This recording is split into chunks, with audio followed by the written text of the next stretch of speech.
नमस्कार दोस्तों, आप संजय कुमार श्रीवास्तव के साथ और मुस्कान इंडिया न्यूज में स्वागत है आपका। तो आज हम दिल्ली के मशहूर क्षेत्र में आए हैं करोल बाग के अंदर और हम मिलाएंगे यहाँ पे आपको कालरा साहब से।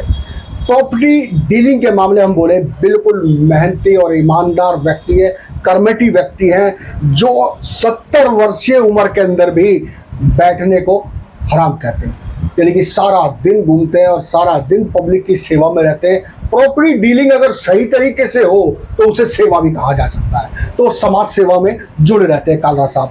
महान हस्ती हमारे बीच में बैठ चुकी है दर्शकों, और हम इनके बारे में पूछेंगे और बताएंगे कि आपको जमीन से कैसे बचना है, उस प्लाट से कैसे बचना है कि जहां पे ठगी की जा रही है। और आपको एक बात और बता दूं कि यहाँ पे दिल्ली के अंदर जितनी भी कच्ची कॉलोनियां हैं सबको अब मिलेगा मालिकाना हक, क्योंकि डीडीए भी मेहरबान हो चुकी है। रजिस्ट्री बराबरी करवा रही है, चारों तरफ रजिस्ट्री हो रही है, आप डीडीए दफ्तर में जाके मिल सकते हैं। वहीं हम बात करेंगे कालरा साहब से जो महान हस्ती है हमारे बीच में बैठ चुके हैं और पूछेंगे इनसे प्रॉपर्टी के विषय में। कालरा साहब, बहुत बहुत स्वागत है। हमारी पब्लिक आपको देख रही है तो हमारे पब्लिक को एक बार पूरा परिचय बताएं। मेरी उम्र 70 साल की हो जाएगी 28/12। जी, पूरा नाम क्या हुआ आपका? नरेश कालरा मेरा नाम है। मेरे फादर का नाम ओम प्रकाश कालरा है। जी। मैं अशोक विहार में रहता हूँ। जी। 36 साल से। उससे पहले शक्ति नगर में रहता था। जी। और इससे पहले मैं चांदनी चौक वल्ली महाराज में रहा हूँ 50 साल। चप्पल लाइन का काम करा है। करोल बाग आ गया हूँ। आज करोल बाग आए हुए मुझे 18 साल हो गए। जी। तो 18 साल से पहले मैंने 3 साल चप्पल लाइन का काम करा, उसके बाद सीधा मैं प्रॉपर्टी लाइन में आ गया। जी। तो सर ये पूरा एड्रेस बताएंगे पब्लिक को एक बार, क्या है? 2253 गुरुद्वारा रोड, सरप्रिया बिल्डिंग। जी। गुरुद्वारे के अपोजिट बिल्कुल मैं खुद बैठता हूँ और मेरा बेटा भी मेरे साथ काम करता है। तो कालरा साहब, आपकी छवि साफ सुंदर बढ़िया है। यहाँ पे मैंने पब्लिक से भी पूछा, मैं जो भी काम करता हूँ अपना नाम आज तक मैंने नहीं लगाया। पूरी मार्केट में किसी से पूछेंगे तो कोई भी ये नहीं कहेगा कि कालरा ने काम करा है। मैं यही कहता हूँ मैंने नहीं किया। मेरा जो भी काम है, मेरे ठाकुर मेरे पीछे बिहारी जी बैठे हैं, मैं इनका भक्त हूँ वृंदावन का, और इन्हीं का ही नाम लेता हूँ। कोई भी अगर ये नाम लेता है कि टेढ़ी टांग वाले ने काम करा है या बिहारी जी ने करा है तो समझ लो वो डील मैंने करी है। जी। जानना चाहूँगा, हमारी पब्लिक जानना चाहेगी कि प्रॉपर्टी में अगर कोई नया आदमी है, नया व्यक्ति है, किसी भी देश का, किसी भी स्टेट का, बिहार, यूपी, उत्तर प्रदेश, उत्तराखंड कहीं का भी है, और वो प्रॉपर्टी खरीदना चाहता है दिल्ली में, तो कैसे खरीदे, उसको जानकारी कैसे करनी चाहिए? उसको सबसे पहले किसी भी डीलर पे विश्वास नहीं करना चाहिए। जी। किसी भी डीलर पे विश्वास करके कोई भी चीज़ नहीं लेनी चाहिए। जी। उसके बारे में उसके अड़ोस पड़ोस से पता करे कि इसकी वैल्यू इतनी है भी या नहीं है। जी। एक बात।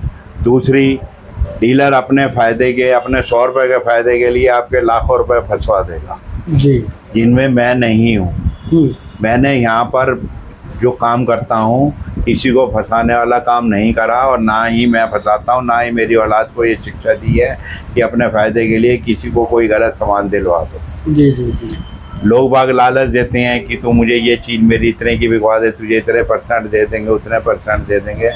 मैं और मेरा बेटा और जो मेरे गुरु हैं राकेश नारंग जी, जो मार्केट वाले जानते हैं उनको निकनेम शीटे के नाम से, वो मेरे गुरु हैं।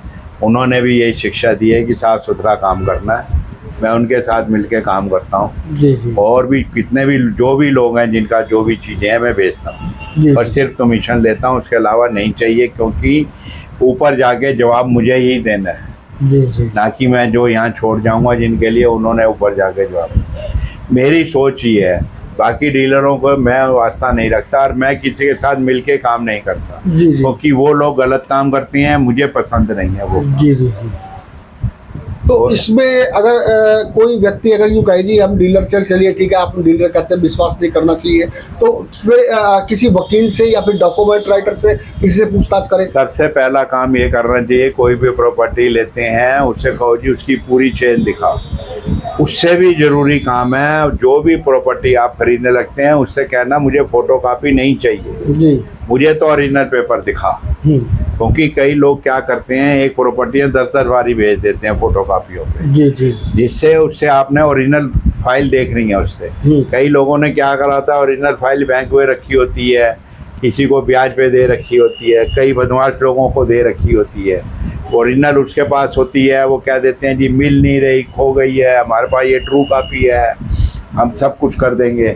और कई प्रॉपर्टी वाले ऐसे करते हैं कि एक प्रॉपर्टी के, जैसे आपको मिसाल दे रहा हूँ मैं कि मैं ही हूँ, एक प्रॉपर्टी का मालिक मेरे फादर थे, हम 3 भाई बहन हैं, दो बहनें हैं, 3 भाई हैं। वो क्या करते हैं, वो अकेले ही सोचते हैं कि बाकी भाई बहनों को ना दें, खुद ही बेच दें इसको। तो उसका इलाज यही रहता है कि उनसे कहो जी ओरिजिनल फाइल दिखाओ और फिर उसकी पूरी चेन देखो जी जी, भाई किससे कितने खरीदी, डीडीए ने किसको प्लाट अलाट करा था जी जी, फिर वो प्लाट बेचा किसको, फिर किसने खरीदा जी जी, फिर जिसने खरीदा उसकी पूरी चेन चाहिए जी। वो आपको कितना भी बहाने लगाए कि मेरे को मिल नहीं रही, मेरे घर वाली यहाँ गई है वहाँ गई है, आप ओरिजिनल पेपर देखे बगैर उसको बयाना ना दें। मेरी सलाह यही है शरीफ लोगों से और ईमानदारों से, क्योंकि ये जो बदमाश लोग होते हैं, ये कहते हैं वो वाइफ गई हुई है, चाबी नहीं है, ये है, वो बहाना लगा के आपसे बयाना ले लेते हैं और फिर आपको वो अपने जाल में फंसा लेते हैं। मैं अगर बात करूं इसके अंदर की, जो आपने कहा कि चैन देखिए और कागज़ देखिए, जो आखिरी का है वो तो आखिरी का है, वो तो मिलेगा नहीं। जो अब इस टाइम वर्तमान में मौजूद है, जिसके कागज़ बने हुए हैं, क्या उसका आधार कार्ड भी ज़रूरी है?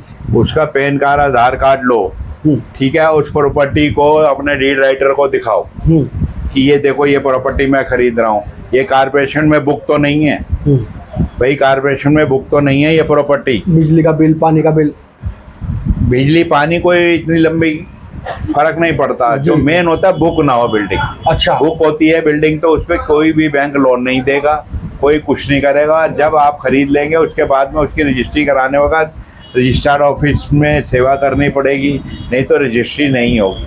अगर हो भी जाएगी तो उस पर लाल मोहर लग जाएगी। अच्छा, मोहर लगने के बाद में जिसको भी आप बेचने लोगे तो वो मोहर देख के ही कहेगा मैं नहीं ले रहा, ये बुक है बिल्डिंग। क्या बात, इसीलिए आप अपनी रकम को मत फंसाइए।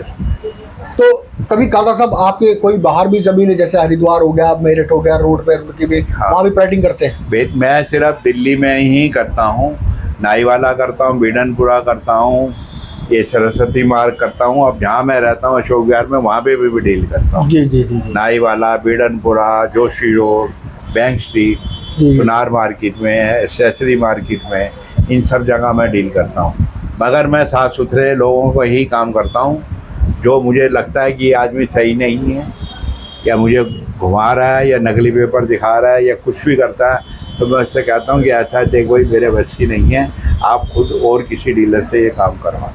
क्या बात है, बिल्कुल बिल्कुल, मतलब साफ क्लियर कह देना कि भाई ना मेरे समझ में आ रहा, ना तुम्हारे आएगा, ये किसी और से करवा। कोई लेने वाला मेरे पास आता है कि ये चीज़ मैं ले रहा हूँ, ले लूँ, मैं कहूँगा तेरे को समझ में आ रही ले ले। मैं तेरे को एक तरीका बता दिया, उससे ओरिजिनल पेपर देखने हैं, और उस ओरिजिनल पेपरों की सही और सही जानकारी किसी भी प्रॉपर्टी खरीदने के लिए हर जानकार को मैं ये सलाह दूंगा कि वो पेपर उसकी फ़ोटोकॉपी ले और किसी भी गवर्नमेंट बैंक वाले को दे दे कि इस पर मुझे लोन चाहिए जी जी। वो उसकी कब्र तक खोदेंगे, पूरी नीचे से लेके आखिर तक, कितनी बार ये प्रॉपर्टी बिक चुकी है और क्या क्या चीज़ उनको चाहिए। जब वो हाँ कर दे, हाँ भाई हम इस पर लोन दे देंगे, तो तब वो प्रॉपर्टी खरीदें, अन्यथा नहीं खरीदें।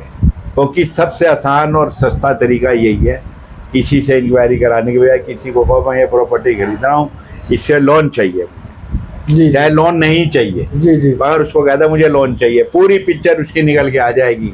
इसके कौन से पेपर नकली लगे हुए हैं, कौन से असली लगे हुए हैं, कौन सा डीडीए ने अलाट करा है, कौन सा इसने डुप्लीकेट बनाया है, या ये बिक चुकी है, या किसी इस जमीन के या इस प्रॉपर्टी के लोन ले रखा है किसी भी बैंक से ऑल ओवर इंडिया में उसने जी जी जी, वो सब पूरी उसकी चिट्ठी खोल के रखते हैं।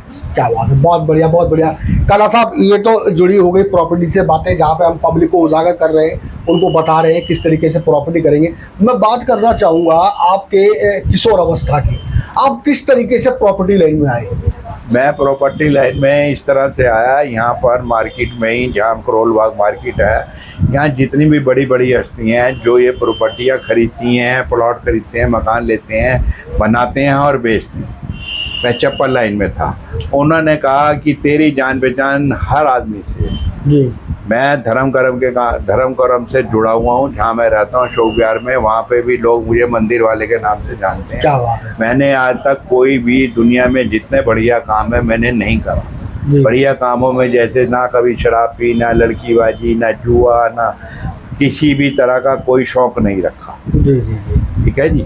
जी। मैंने इन सब चीज़ों से दूर रहा। तो पहले चप्पल का काम था, उसके चप्पल बाद का काम था, तो उन लोगों ने मेरे से कहा तेरी जान पहचान एक से एक बड़े बड़े आदमी से है, जो लोग तेरे पे विश्वास करते हैं, जो कि तुझे जहाँ तू पैसा लेके जाएगा वो तुम्हें मालूम है कि ये मेरा पैसा सेफ। जी जी जी। उन्होंने कहा कि तू प्रॉपर्टी लाइन में आ जा, तेरी छवि है, तेरे को जानते हैं लोग, तेरी सेहत वेद भी है, और सबसे बड़ी बात तेरा रुतबा है। या कोई भी आदमी तेरे को मार्केट में मना नहीं करता किसी भी काम को। सब लोग, जबकि मैं प्रधान नहीं हूँ यहाँ का, जी। सब लोग मुझे प्रधान जी के नाम से ही बुलाते हैं। क्या बात है, बहुत बढ़िया बहुत बढ़िया बहुत बढ़िया।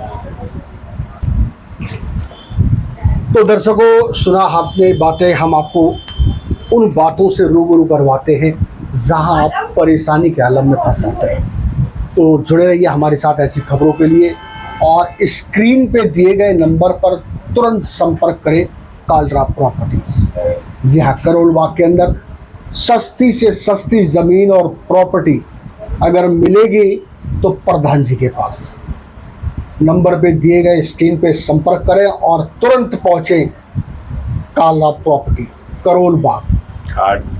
नमस्कार, संजय कुमार श्रीवास्तव, दिल्ली। सभी लोगों को आने वाले नवरात्रों की और दशहरे की और रामलीला की बहुत बहुत मुबारकबाद, हार्दिक शुभकामनाएं। हार्दिक शुभकामनाएं। और मुझसे कोई अपशब्द बोल दिया हो उसके लिए मैं माफ़ी चाहता हूँ।